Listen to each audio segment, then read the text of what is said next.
आज मैं तुम्हें ब्रह्म मुहूर्त का वह रहस्य बताने जा रहा हूं जिसे जानने के बाद तुम कभी सुबह को पहले जैसा नहीं देख पाओगे।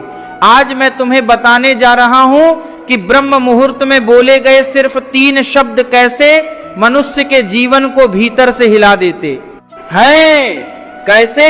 वही मनुष्य जो वर्षों से मेहनत कर रहा है लेकिन परिणाम नहीं पा रहा, वही मनुष्य जो पूजा करता है लेकिन मन शांत नहीं होता, वही मनुष्य जो भगवान से शिकायत करता रहता है कि मेरी सुनवाई क्यों नहीं होती, वही मनुष्य इन 3 शब्दों को सही समय पर सही भाव से बोल दे तो उसका जीवन धीरे धीरे नहीं बल्कि अंदर से पलटना शुरू हो जाता है। लेकिन ध्यान से सुनना, यह कोई मंत्र नहीं है, यह कोई तंत्र नहीं है, यह कोई चमत्कारिक टोटका नहीं है, यह आत्मा की पुकार है।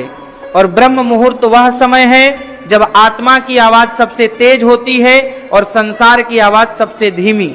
यही कारण है कि शास्त्र कहते हैं कि ब्रह्म मुहूर्त में किया गया छोटा सा कर्म भी दिन के 1000 कर्मों के बराबर फल देता है। लेकिन आज मैं कर्म की नहीं, शब्दों की बात कर रहा हूं, क्योंकि शब्द केवल आवाज नहीं होते, शब्द ऊर्जा होते हैं, शब्द दिशा होते हैं, शब्द भाग्य की लकीर होते हैं। और ब्रह्म मुहूर्त में बोले गए शब्द सीधे मन से नहीं बल्कि चेतना से निकलते हैं।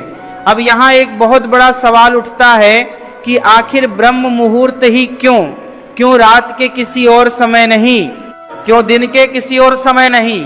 क्योंकि ब्रह्म मुहूर्त वह समय होता है जब मनुष्य का अहंकार सोया होता है, उसका डर सोया होता है, उसकी तुलना सोए होती है। और जब अहंकार सोया होता है तब आत्मा जागती है, और जब आत्मा जागती है तब जो शब्द निकलते हैं वे भगवान तक पहुंचते हैं। इसीलिए हमारे ऋषियों ने कहा कि अगर जीवन में कभी भगवान से सीधे बात करनी हो तो ब्रह्म मुहूर्त से अच्छा समय कोई नहीं। लेकिन समस्या ये है कि आज का मनुष्य या तो इस समय सो रहा होता है या फिर अगर जाग भी जाए तो मोबाइल उठा लेता है। और जब तुम इस पवित्र समय को स्क्रीन के हवाले कर देते हो तो समझ लो कि तुमने उस दिन की सबसे बड़ी संभावना को दी। इसलिए आज, लेकिन उससे पहले एक बात समझ लो, ये वीडियो अंत तक देखना जरूरी है, क्योंकि अगर तुमने सिर्फ शब्द सुन लिए और भाव नहीं समझा तो कोई लाभ नहीं होगा, और अगर तुमने भाव समझ लिया तो शब्द अपने आप तुम्हारी जुबान पर आ जाएंगे। अब ध्यान से सुनना, क्योंकि पहला शब्द केवल शब्द नहीं है, वह स्वीकार है। दूसरा शब्द केवल शब्द नहीं है, वह समर्पण है। और तीसरा शब्द केवल शब्द नहीं है, वह प्रार्थना है। और जब स्वीकार, समर्पण और प्रार्थना एक साथ ब्रह्म मुहूर्त में निकलते हैं तब जीवन पुराने रास्ते पर नहीं चलता। अब ध्यान से सुनना, क्योंकि अब मैं तुम्हें वह पहला शब्द बताने जा रहा हूं जिस पर पूरा वीडियो टिका हुआ है। और अगर यह शब्द तुमने सही भाव से समझ लिया तो आगे के 2 शब्द अपने आप आसान हो जाएंगे। पहला शब्द है मैं स्वीकार करता हूं। सुनने में यह शब्द बहुत साधारण लगता है, लेकिन यही वह शब्द है जिससे मनुष्य का भीतर का ताला खुलता है। शास्त्र कहते हैं कि जब तक स्वीकार नहीं होता तब तक परिवर्तन नहीं होता, क्योंकि जो मनुष्य अपने जीवन की वास्तविकता को स्वीकार नहीं करता वह ईश्वर के सामने भी मुखौटा पहनकर खड़ा रहता है और मुखौटे के साथ की गई कोई भी प्रार्थना ऊपर तक नहीं जाती। ब्रह्म मुहूर्त में यह शब्द इसलिए शक्तिशाली हो जाता है क्योंकि उस समय मनुष्य का अहंकार सबसे कमजोर होता है। उस समय तुम्हारे भीतर का वो झूठा आत्मविश्वास सोया होता है जो दिन में कहता है कि मैं सब संभाल लूंगा, मुझे किसी की जरूरत नहीं, सब ठीक चल रहा है, जबकि भीतर से सब बिखरा होता है। ब्रह्म मुहूर्त में जब तुम्हाल लूंगा, तुम आंख खोलते हो तो मन बहुत कच्चा होता है, बहुत सच्चा होता है। और उसी समय अगर तुम भगवान के सामने यह कह पाओ कि हे प्रभु मैं स्वीकार करता हूं, तो समझ लेना कि तुमने जीवन की सबसे कठिन साधना शुरू कर दी है, क्योंकि स्वीकार करना सबसे कठिन होता है। स्वीकार करना कि मैंने गलत निर्णय लिए, स्वीकार करना कि मैंने कई बार अपने अहंकार में रिश्ते तोड़े, स्वीकार करना कि मैंने मेहनत तो की लेकिन दिशा गलत थी, स्वीकार करना कि मैं दूसरों को दोष देता रहा लेकिन खुद की गलती देखने से डरता रहा। और ध्यान से सुनना, ये स्वीकार किसी और के सामने नहीं करना है, ना समाज के सामने, ना परिवार के सामने। यह स्वीकार अपने भीतर और ईश्वर के सामने करना है। और जब मनुष्य अपने भीतर के अंधेरे को स्वीकार कर लेता है, तब वही अंधेरा धीरे धीरे प्रकाश में बदलने लगता है। यही कारण है कि कई लोग कहते हैं कि ब्रह्म मुहूर्त में उन्हें बिना कारण रोना आ जाता है, बिना कारण आंखें भर आती हैं और वे डर जाते हैं कि यह कमजोरी है। लेकिन नहीं, वह कमजोरी नहीं, वह आत्मा की सफाई है। वह वर्षों से दबे हुए सत्य का बाहर आना है, और जो सत्य बाहर आ जाता है वह मनुष्य को अंदर से हल्का कर देता है। अब यहाँ एक बहुत बड़ी बात समझ लो, जब तुम कहते हो मैं स्वीकार करता हूं, तो इसका मतलब यह नहीं कि तुम खुद को दोषी ठहराने लगते हो। इसका मतलब यह है कि तुम खुद से लड़ना बंद कर देते हो, क्योंकि जब तक मनुष्य खुद से लड़ता रहता है तब तक वह आगे नहीं बढ़ पाता। वह भीतर ही भीतर ऊर्जा खोता रहता है। और ब्रह्म मुहूर्त में यह शब्द बोलने से मनुष्य पहली बार खुद के साथ शांति की संधि करता है। वह कहता है कि हाँ, मैं जैसा हूं वैसा हूं, मैंने गलतियां की है, लेकिन अब मैं उन्हें छिपा नहीं रहा, अब मैं उन्हें स्वीकार कर रहा हूं।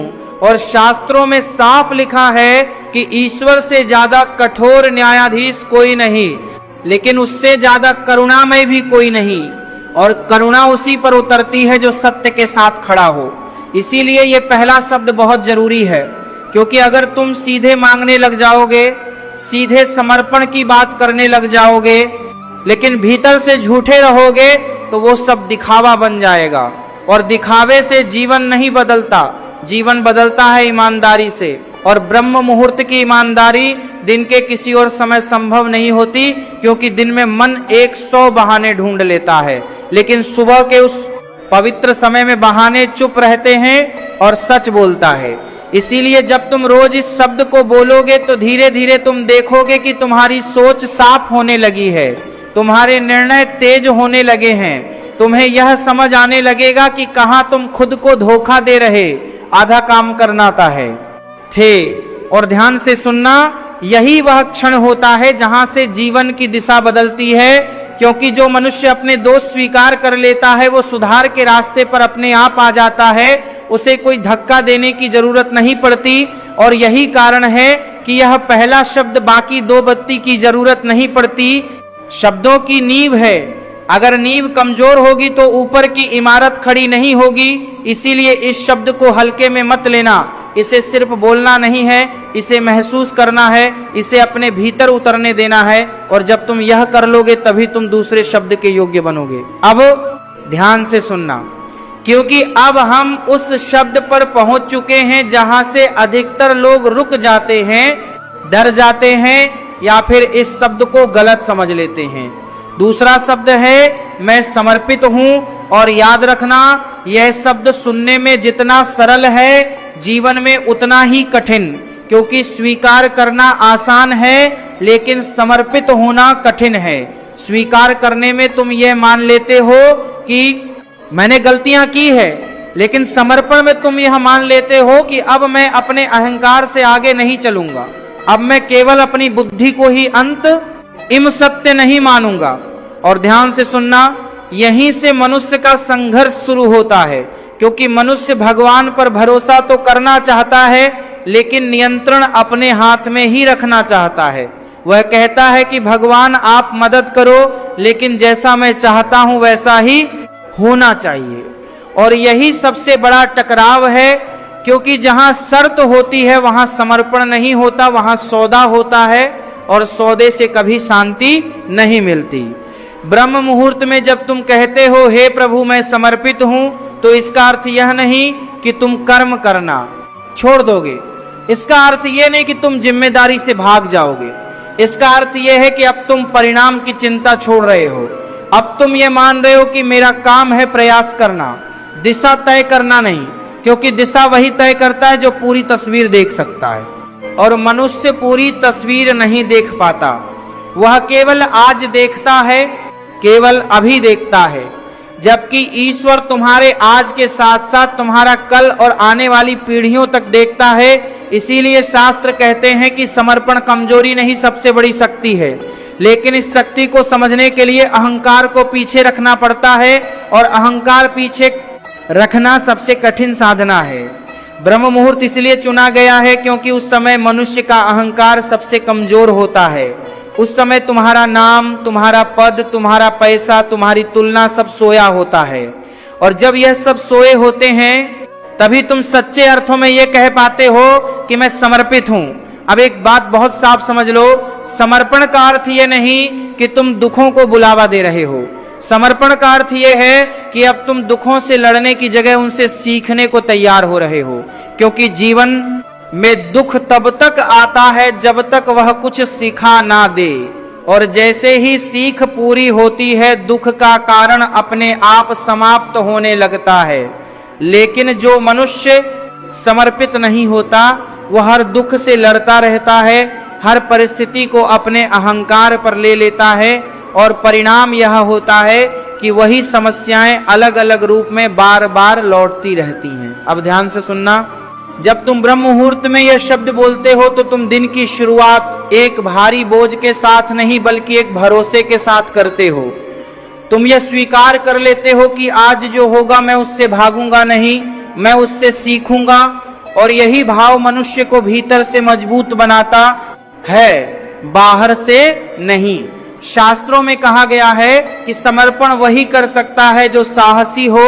डरपोक व्यक्ति कभी समर्पित नहीं हो सकता, क्योंकि समर्पण में यह साहस चाहिए कि अगर मेरी योजना विफल भी हो जाए तो मैं अकेला नहीं हूं, और यही भाव मनुष्य के भीतर अद्भुत शांति पैदा करता है।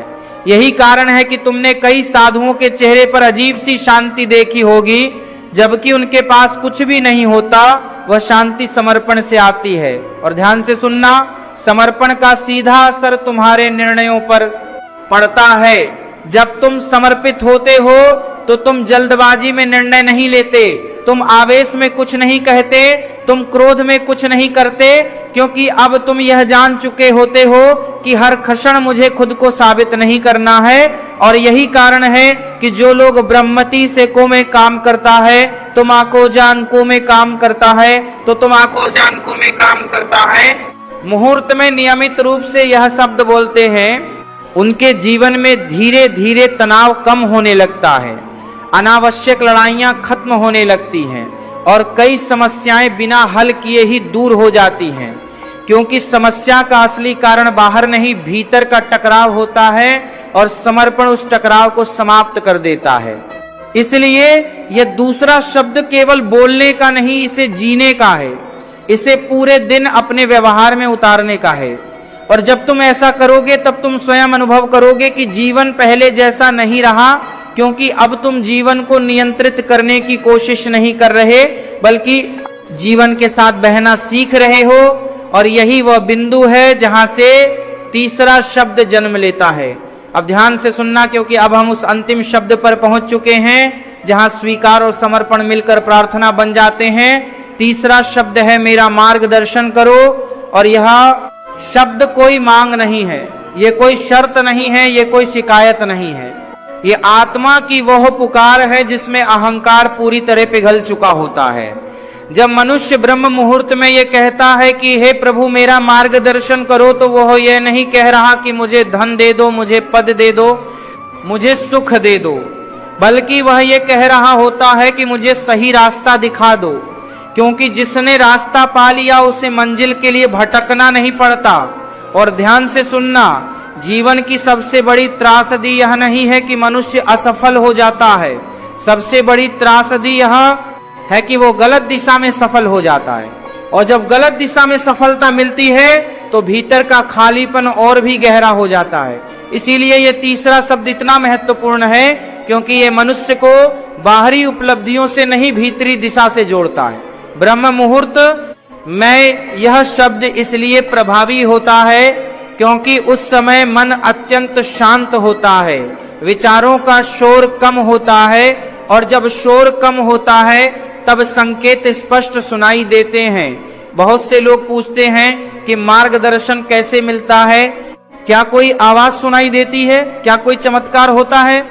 लेकिन सत्य है कि मार्गदर्शन हमेशा आवाज बनकर नहीं आता, वह कभी अंत प्रेरणा बनकर आता है, कभी किसी बात को ना करने की तीव्र भावना बनकर आता है, कभी किसी व्यक्ति से अचानक दूरी बनाकर आता है और कभी किसी अनजान अवसर की ओर खिंचाव बनकर आता है। लेकिन यह सब तभी संभव है जब मनुष्य भीतर से सुनने के लिए तैयार हो, और जो व्यक्ति दिन भर केवल बोलता रहता है, अपनी बात मनवाने में लगा रहता है, वो कभी सुन नहीं पाता। इसलिए ये तीसरा शब्द बोलते समय भीतर की आवाज को सुनने का संकल्प भी जुड़ा होता है। और ध्यान से सुनना, जब तुम रोज ब्रह्म मुहूर्त में यह शब्द बोलोगे तो तुम धीरे धीरे अनुभव करोगे कि जीवन में कुछ अजीब सा बदल रहा है। तुम वही गलतियां दोहराना बंद कर दोगे जो पहले बार होती। तुम्हें बिना कारण कुछ निर्णय गलत लगने लगेंगे और बिना तर्क कुछ निर्णय सही महसूस होने लगेंगे। यही मार्गदर्शन है। लेकिन आधुनिक मनुष्य इस मार्गदर्शन को भी तर्क के तराजू में तोलने लगता है और वही चूक कर बैठता है। शास्त्र कहते हैं कि मार्गदर्शन तर्क से ऊपर होता है, लेकिन तर्क के खिलाफ नहीं। और जब मनुष्य अंतर समझ लेता है तब वह जीवन में संतुलन सीख लेता है। अब एक बहुत महत्वपूर्ण बात समझ लो, ये तीनों शब्द अगर किसी और समय बोले जाए तो भी अच्छे हैं, लेकिन ब्रह्म मुहूर्त में बोले गए शब्द बीज की तरह होते हैं, और बीज अगर सही समय पर सही भूमि में पड़ जाए तो उससे ज्यादा मेहनत की जरूरत नहीं पड़ती, वो अपने आप अंकुरित हो जाता है। इसी तरह ये तीन शब्द अगर ब्रह्म मुहूर्त में सही भाव से बोले जाए तो उनका असर पूरे दिन पर, पूरे निर्णयों पर और धीरे धीरे पूरे जीवन पर पड़ने लगता है। लेकिन ध्यान से सुनना, यह कोई एक दिन का प्रयोग नहीं है, यह कोई जादू नहीं है जो आज बोलो और कल सब बदल जाए। यह एक साधना है और साधना में धैर्य लगता है। इसलिए शास्त्रों ने 21 दिन का समय बताया है, क्योंकि 21 दिन में मनुष्य की आदतें बदलने लगती है, सोच का ढांचा बदलने लगता है, और जब सोच बदलती है तो भाग्य अपने आप पीछे पीछे चलने लगता है। अब मैं तुमसे एक प्रश्न पूछना चाहता हूं, क्या तुम अगले 21 दिन अपने अहंकार को थोड़ा सा पीछे रख सकते हो? क्या तुम अगले 21 दिन सुबह उठकर अपने फोन से पहले अपने भीतर की आवाज को चुन सकते हो? अगर हाँ, तो समझ लेना कि ये वीडियो केवल देखने के लिए नहीं आया था, ये तुम्हारे जीवन के एक मोड़ पर आया है। और याद रखना, भगवान हमेशा शोर में नहीं बोलते, वो संकेत में बोलते हैं, और संकेत वही सुन पाता है जिसने ब्रह्म मुहूर्त में यह कहने का साहस किया हो कि हे प्रभु,